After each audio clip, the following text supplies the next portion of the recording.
Hello students, welcome to KTC. देखिए students, आज जो हम टॉपिक करेंगे दैट इज योर ग्रेविटेशन। छोटा सा चैप्टर है ना। कुछ 10-5 फॉर्मूले आपको इसमें याद करने हैं और your whole chapter is completed. ठीक है, तो देखिए इसको करने के लिए ना हम बहुत ही कम समय का टाइम लेंगे और कुछ जो इसके कोर एरियाज हैं वहां से हमने क्वेश्चन को फ्रेम किया है। प्रोबेबल क्वेश्चंस है, पीवाईक्यू पे बेस्ड है, तो वहां से आपके क्वेश्चंस की पॉसिबिलिटी बनती है ना, और आपका कॉन्सेप्ट जो है वो भी एकदम क्रिस्टल क्लियर हो जाएगा। ठीक है, तो देखिए यहाँ पे सबसे पहला क्वेश्चन जो है, कहते हैं कि the gravitation force between two objects is F. हमको पता है ग्रेविटेशन फोर्स क्या है, कि दो बॉडीज के बीच में जो फोर्स ऑफ अट्रैक्शन लगता है ना, एक फोर्स लगता है दो बॉडीज के बीच में, उसको हम क्या बोलते हैं, gravitation. The objects m1 and m2 having a mass separated by a distance r, तो इन दोनों के बीच में जो फोर्स लगेगा वो कैसा फोर्स है आपका, gravitational force. It is equal to m into M divided by R square, है ना। तो यहाँ पे sorry, this force is equal to g, force is your f is equal to g into m1 into m2 divided by R square, है ना। उनके बीच का distance जो है उससे फोर्स इनवर्सली प्रोपोर्शनल है, यानी कि अगर आप डिस्टेंस बढ़ाएंगे तो फोर्स कम हो जाएगा और मासेस बढ़ाएंगे तो फोर्स भी क्या है, ज्यादा हो जाएगा। ठीक है, तो ये हमारा बेसिक फॉर्मूला है फोर्स का, ग्रेविटेशनल फोर्स का। ठीक है, and gravitational force is the weakest force है। जितने भी फोर्सेस होते हैं तो सबसे वीक वाला फोर्स कौन सा है आपका, ग्रेविटेशनल फोर्स है। ठीक है, तो क्वेश्चन हमारा कहता है कि the gravitational force between two objects is F. Force जो लग रहा है दो ऑब्जेक्ट्स के बीच में वो एफ है हमारा। कहते हैं कि इफ अज्यूम कि we increases the mass of the objects, mass of each object double, हम दोनों ऑब्जेक्ट्स के मास को क्या करते हैं, डबल कर देते हैं, and the distance between them is also doubled, और उनके बीच का जो डिस्टेंस है उसको भी हमने क्या किया है, डबल कर दिया है। तो बताइए नया जो फोर्स आएगा उस पर क्या असर होगा, वो एज इट इज रहेगा, the force will be 2f, double हो जाएगा, हाफ हो जाएगा या 1/4 हो जाएगा।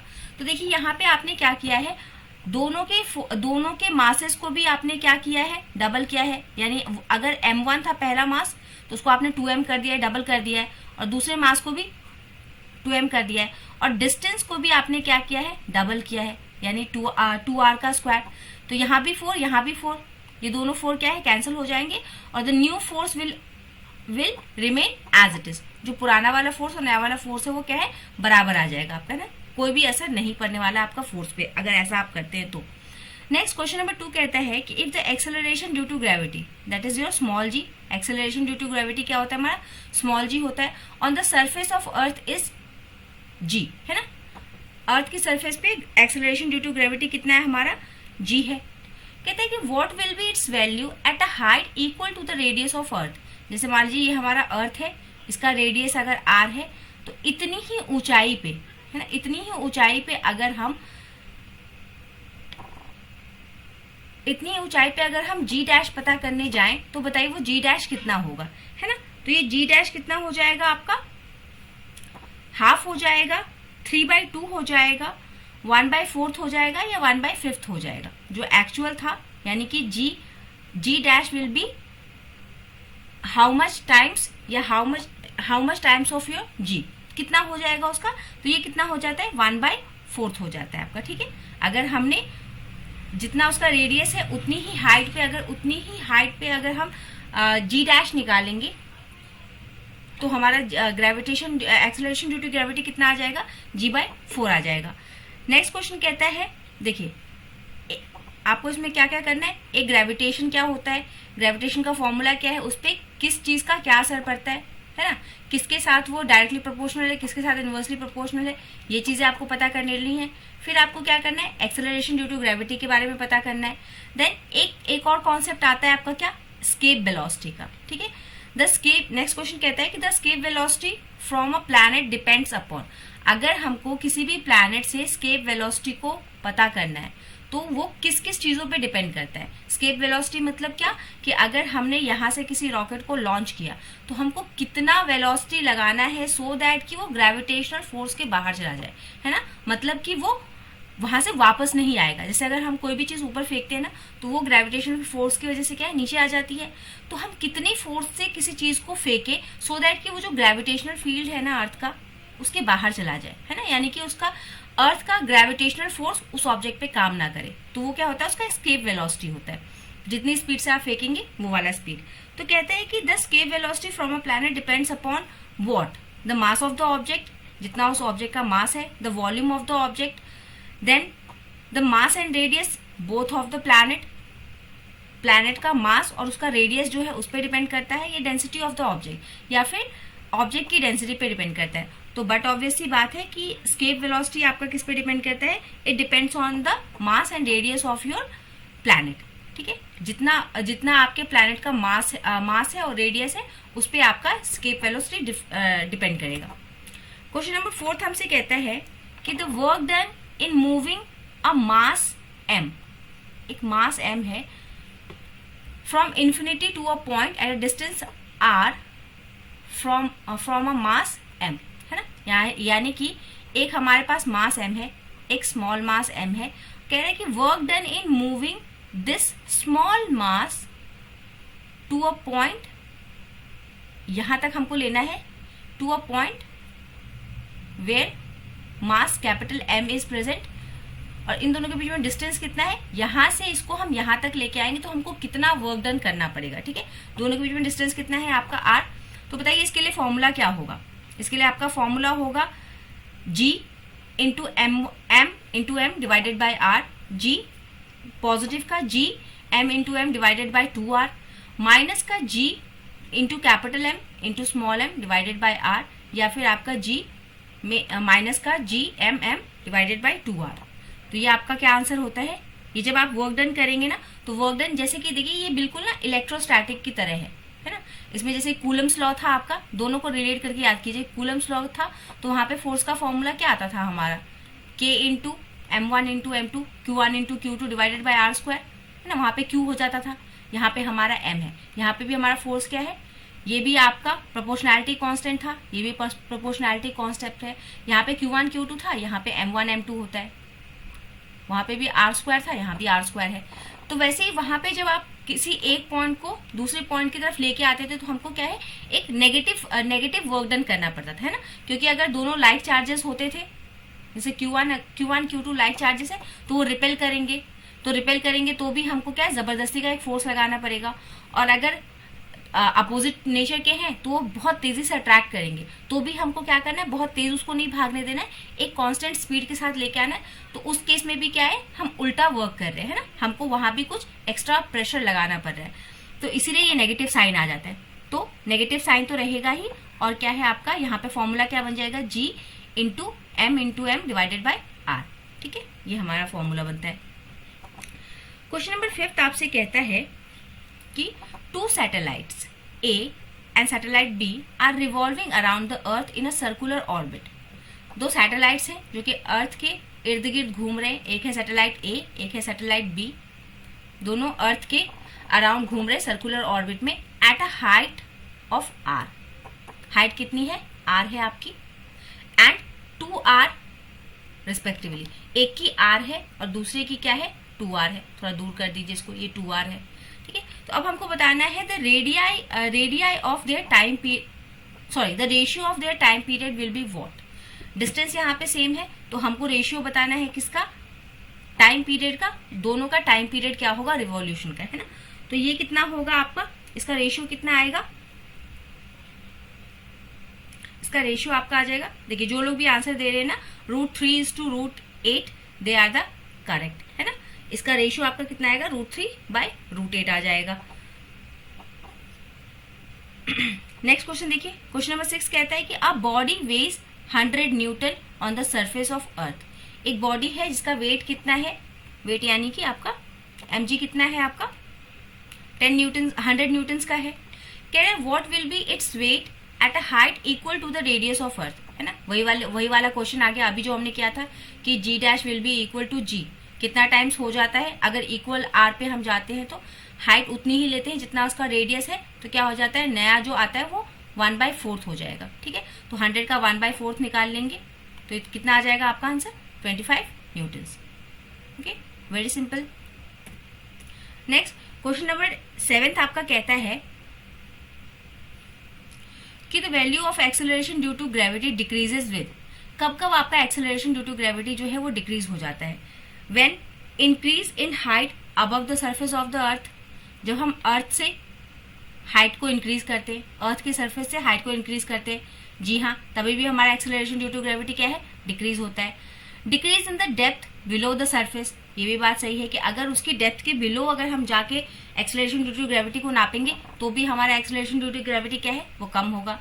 Decrease in the latitudes on the earth surface, जैसे जैसे, ये भी बात सही है, तीनों आपके सही है कि जैसे जैसे लैटिट्यूड्स कम होंगे ना, वैसे वैसे क्या है आपका जो एक्सेलरेशन ड्यू टू ग्रेविटी है वो आपका क्या है, जीरो होता चला जाएगा, है ना। आपको याद करना है कॉन्सेप्ट, है ना, कि acceleration due to gravity on equator and poles दोनों पे क्या होती है, मैक्सिमम कहाँ होती है, मिनिमम कहाँ होती है, कमेंट सेक्शन में आप कमेंट करेंगे, है ना, बहुत ही बेसिक सा पॉइंट है, बताएंगे। देन क्वेश्चन नंबर 8 आपसे कहता है कि the gravitational potential energy of a body of mass m, एक बॉडी है जिसका मास क्या है, m है, eight a distance of height h on the surface of earth is given by, आपको बताना है ग्रेविटेशनल पोटेंशियल एनर्जी, ठीक है, जिसका मास कितना है, m है, हाइट कितना है, h है। तो ये कैसे आपका गिवन होता है, अगर कोई स्मॉल अगर ऑब्जेक्ट है तो उसके लिए क्या होता है, mgh, आपको पहले से ही पता है कि पोटेंशियल एनर्जी कैसे रिप्रेजेंट होता है, mgh से आपका रिप्रेजेंट होता है ना। चलिए नेक्स्ट क्वेश्चन नंबर 9 कि if a planet has twice the mass of the earth but the same radius, एक प्लैनेट है जिसका मास क्या है, अर्थ का डबल है एंड रेडियस जो है उसका सेम है, the acceleration due to gravity on that planet will be what, mass क्या है, डबल है, रेडियस सेम है, तो वहां पे एक्सेलरेशन ड्यू टू ग्रेविटी क्या होगी, कितनी होगी। तो अगर मास ट्वाइस है तो मास से डायरेक्टली रिलेटेड है ना, प्रोपोर्शनल है उसके। तो अगर मास अगर डबल है तो वहां पर ग्रेविटेशन भी कैसा होगा, डबल हो जाएगा, ठीक है। और रेडियस एज इट इज है तो रेडियस का अगर रेडियस ज्यादा या कम होता तो उसका भी असर पड़ता, लेकिन यहाँ पे सिर्फ मास को डबल किया है तो हमारा ग्रेविटेशन भी क्या है, डबल हो जाएगा। Next question number 10, a body thrown vertically upward at the highest point it is, अगर वो मैक्सिमम, एक बॉडी है जिसको हमने वर्टिकली अपवर्ड थ्रो किया है, कह रहा है अगर वो मैक्सिमम पॉइंट पे पहुंच जाता है, एकदम हाईएस्ट पॉइंट पे, then what will be the case, velocity is 0 and acceleration is 0, velocity is not 0 and acceleration is 0, velocity is 0 but the acceleration is g downwards, velocity is 0 and the acceleration is g upward। आपको answer बताना है, यहाँ पे क्या हो जाएगा, velocity will be 0 g, जो लोग सी आंसर दे रहे हैं ना, they are correct कि velocity is 0 and acceleration is your g downwards, okay।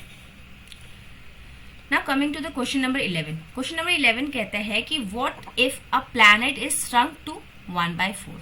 कोई planet है जो कि सिकुड़ के कितना हो गया है आपका 1/4 हो गया है of its original radius। अगर पहले रेडियस r थी तो अब नई रेडियस क्या हो गई है, r/4 हो गई है। Keeping is mass constant, but उसका मास जो है एज इट इज कांस्टेंट है, मास सेम है बट रेडियस क्या है 1/4 हो गया है। The escape velocity will be what, अब देखिए अभी हमने देखा था ना कि स्केप वेलोसिटी दोनों पे डिपेंड करता है, मास और रेडियस दोनों पे डिपेंड करता है। तो आपको बताना है कि अगर उसका रेडियस छोटा हो गया है 1/4 हो गया है बट मास उसका सेम है, तो स्केप वेलोसिटी पे क्या असर पड़ने वाला है आपका।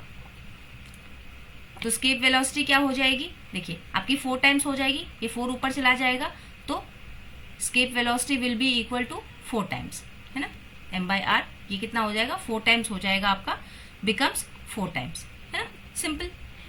नेक्स्ट क्वेश्चन नंबर 2 कहता है कि 2 planets A and B have masses in the ratio of 4:1। एक प्लैनेट आपका A है, एक प्लैनेट B है, इनके मासेस क्या है 4:1 के रेशियो में, यानी कि A का अगर 4 है तो B का 1 है, and their radii are in the ratio of 1:2। Then the ratio of escape velocities कितनी होंगी, है ना। आप इसको सॉल्व कीजिएगा फॉर्मूले पुट करके, आपका आंसर कितना आना चाहिए, जब आप इसको सॉल्व करेंगे तो आंसर कितना आएगा आपका, बताइएगा जी। ये क्या आ जाएगा, ये आपका आ जाएगा 2:1 के रेशियो में, मासेस हैं 4:1 के रेशियो में, एंड आपका रेडियाई कितना है, कैसे है 1:2 के रेशियो में। तो आपका जो आपका स्केप वेलोसिटी आएगा वो कैसे आएगा, 2:1 के रेशियो में आ जाएगा, है ना, 2:1 का आ जाएगा। सॉल्व कर लेंगे इसको आप। देन क्वेश्चन नंबर 13 कहता है कि a satellite is moving in a circular orbit around the earth. Earth के अराउंड सर्कुलर ऑर्बिट में एक सैटेलाइट मूव कर रहा है। The work done by the earth gravitational force on the satellite. अब जो अर्थ का जो ग्रेविटेशनल फोर्स है उस सैटेलाइट पे जब काम करेगा तो वो कैसा होगा, पॉजिटिव होगा, नेगेटिव होगा, जीरो होगा, या फिर डिपेंड्स ऑन द मास, कैसा होगा बताएंगे जरा। देखिए ये क्या होगा, ना ही तो पॉजिटिव होगा ना ही तो नेगेटिव होगा, ये क्या हो जाएगा आपका, जीरो हो जाएगा। Why? Because the gravitational force जो है ना is perpendicular to the displacement in circular motion. Gravitational force जो है, जब इसके इर्द गिर्द अगर कोई सैटेलाइट मूव कर रही है तो उस पर जो आपका फोर्स लगेगा ना, ग्रेविटेशनल फोर्स, वो कैसा होगा, परपेंडिकुलर होगा, ठीक है, इन द सर्कुलर मोशन। तो अगर परपेंडिकुलर होगा तो वहां पे जो आपका फोर्स जनरेट होगा वो कैसा होगा, आपका जीरो हो जाएगा टोटल, ठीक है। नेक्स्ट क्वेश्चन नंबर 14 पे आते हैं। If earth shrinks suddenly without any mass change, है ना, पिछले वाले क्वेश्चन की तरह है, बट यहाँ पे वैल्यू नहीं दिया हुआ है ना। कह रहा है कि अर्थ जो है वो श्रिंक कर गया लेकिन उसके मास में कोई चेंजेस नहीं आए। What happens to the duration of the time? तो दिन का जो हमारा ड्यूरेशन है, 24 आवर का जो हमारा होता है ना, उस पर क्या असर पड़ने वाला है? इंक्रीज हो जाएगा duration of the day, decrease हो जाएगा, रिमेन्स कांस्टेंट, और depends on the shrinkage rate, या फिर कितना श्रिंक हुआ है उस पर डिपेंड करेगा, है ना। तो बताएंगे आंसर। अगर रेडियाई कम हुआ है तो डायरेक्टली क्या है, जो आपका डेज का ड्यूरेशन है ना वो डिक्रीज हो जाएगा। जो लोग भी बी आंसर दे रहे दे आर एब्सोल्युटली करेक्ट।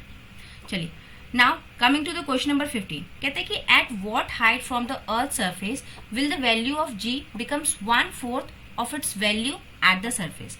कह रहा है कि कितने हाइट पे, ये तो अभी हमने क्वेश्चन किया ना, कह रहा है कितने हाइट पे जो आपका gravitational acceleration due to gravity है वो 1/4 हो जाएगा, ठीक है। तो ये कितना आपका था, ये अभी हमने क्वेश्चन किया, बताएंगे जल्दी से आंसर बताएंगे इसका।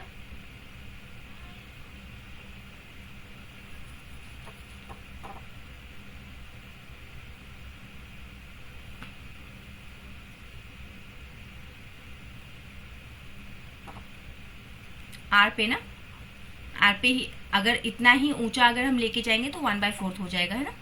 चलिए question number 16, a satellite is orbiting very close to the earth surface. एक सैटेलाइट है जो कि अर्थ के आसपास आपका रिवॉल्व कर रहा है। Its speed is approximately 2g। उसका जो स्पीड है वो 2g है, जहां पे g आपका कितना है, g आपका है 9.8 आप लेंगे, एंड r कितना है 64, ये 2 बार रिपीट हो गया है। r कितना है आपका 64 किलोमीटर्स, 6400 किलोमीटर्स है, और आपका g कितना है, ये देखिए यहाँ पे g ना, g को आप लेंगे 9.8 मीटर पर स्क्वायर, और जो आपका रेडियस आप लेंगे 6400 किलोमीटर्स का लेंगे, ठीक है। तो आपसे पूछा है कि इट्स ऑर्बिटल स्पीड, उसका ऑर्बिटल स्पीड आपको पता करना है। बहुत ही क्लोज उसके रिवॉल्व कर रहा है तो कितना होगा, तो उसका ऑर्बिटल स्पीड कितना होगा आप बताएंगे, सॉल्व करेंगे इसको जरा। अगर उसके सरफेस के बहुत ही क्लोज अगर मूव कर रहा है ना, तो आपका जो फॉर्मूला हो जाता है ऑर्बिटल स्पीड निकालने का, ये क्या हो जाता है आपका v is equal to g into r. Simply दोनों को मल्टीप्लाई कर देंगे, 9.8 इंटू 10 इंटू 6400 किलोमीटर, ठीक है। तो यहाँ से आपका आंसर कितना आ जाएगा, 7.9 किलोमीटर पर सेकेंड का आपका आंसर आ जाएगा, ठीक है। Okay, got the point. Now coming to the question number 17। Question number 17 क्या है, सिंपली मैच द फॉलोइंग है। 2 सेक्शंस आपको दिए हैं, लिस्ट 1 एंड लिस्ट 2 दिया है। आपको ये क्या करना है, आपको मैच करना है यहाँ पे कि किसका कौन सा फॉर्मूला है ना। डायमेंशनल फॉर्मूला आपको बताना है। ग्रेविटेशनल कांस्टेंट का क्या डायमेंशनल फॉर्मूला होता है, ग्रेविटेशनल पोटेंशियल एनर्जी का क्या होता है, ग्रेविटेशनल पोटेंशियल का क्या होता है, और ग्रेविटेशनल इंटेंसिटी का क्या डायमेंशनल फॉर्मूला है आप बताएंगे, ठीक है। जैसे यहाँ पे देखिए सबसे इजी आपका ग्रेविटेशनल पोटेंशियल एनर्जी, GeP क्या था, GPE क्या था आपका, mgh है ना, मास इनटू, ये लगाएंगे तो इसका आपका कितना क्या आंसर होगा, ग्रेविटेशनल पोटेंशियल mgh होता है हमारा, इसका क्या होगा आपका,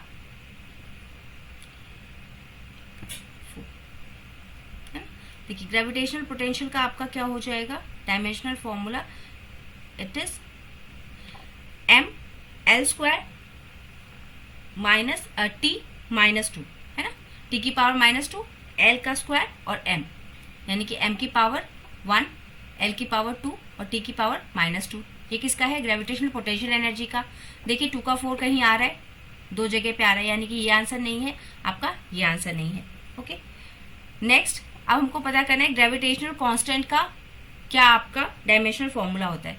तो ग्रेविटेशनल कांस्टेंट का अगर आप डायमेंशनल फॉर्मूला निकालने जाएंगे ना, तो ये कितना आएगा आपका, ये आएगा m⁻⁻1 L³ m⁻⁻1 L³ and t⁻⁻2। ये ग्रेविटेशनल कांस्टेंट का है। देखिए a का 2 कहाँ आ रहा है, इन दोनों में ही आ रहा है। एक और हमें चेक करना पड़ेगा, c का और हम चेक कर लेते हैं, यानी कि ग्रेविटेशनल पोटेंशियल का, तो हमको हमारा आंसर एग्जैक्टली पता चल जाएगा। तो ग्रेविटेशनल पोटेंशियल का क्या होता है आपका डायमेंशनल फॉर्मूला, ये होता है आपका L² t -2। ठीक है, ये आपका किसका है, ग्रेविटेशनल पोटेंशियल का। तो देखिए यहाँ से हमको हमारा आंसर मिल गया। हमारा आंसर क्या है, a का 2, b का 4, c का 1 एंड d का 3। This is our correct match. Okay, चलिए याद कर लेंगे सभी के फॉर्मूले क्या होते हैं और डायमेंशनल फॉर्मूला क्या होता है, ये आपको याद करना पड़ेगा, है ना। नेक्स्ट है assertion and reason type question है आपका। कहता है कि असर्शन कहता है कि the escape velocity on earth does not depend on the mass of the object, है ना जी। मास ऑफ द ऑब्जेक्ट पे डिपेंड नहीं करता, it depends on the mass of the planet and radius of the planet. ये बात बिल्कुल सही है, ऑब्जेक्ट पे नहीं करता, मतलब कि बात सही है। देन रीजन कहता है कि the escape velocity depends only on the gravitational constant, mass of the earth यानी कि planet and radius of the earth. इन्हीं 3 चीजों पे डिपेंड करता है, तो बिल्कुल सही है और ये इसको एक्सप्लेन भी करता है। तो हमारा आंसर क्या हो जाएगा, both A and R are true and R explains the A correctly.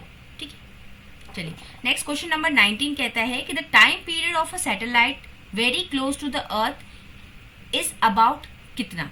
अगर कोई आपका कोई सैटेलाइट जो है उसका टाइम जो कि बहुत क्लोज है अर्थ के, तो उसका टाइम पीरियड कितना होगा, है ना। टाइम पीरियड आप बताएंगे, उसका टाइम पीरियड कितना होगा,